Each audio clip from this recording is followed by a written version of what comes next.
Hello everybody, we're working on a 2018 Cadillac XT5. We're programming a new fob into the vehicle.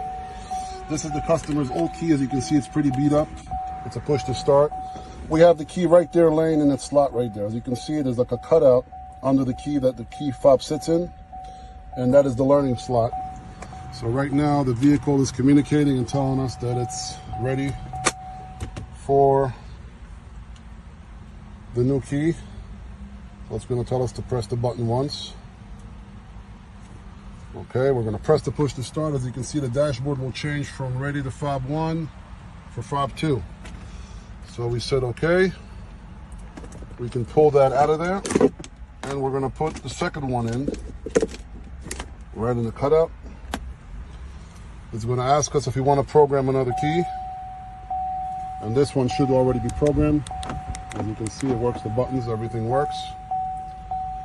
So now we're going to program in the second one, and then we're going to put his also back in there. So he has, see, do you want to program another one? We're going to say yes. Place the key in the slot. Press the push to start button once.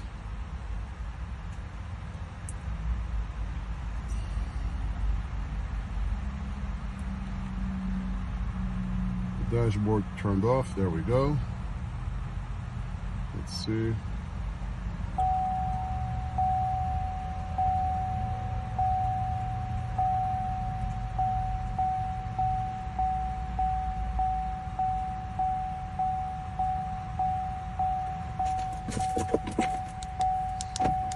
Okay, that one works. Do you want to do another one? We're going to say yes. We're going to put his original key back in there.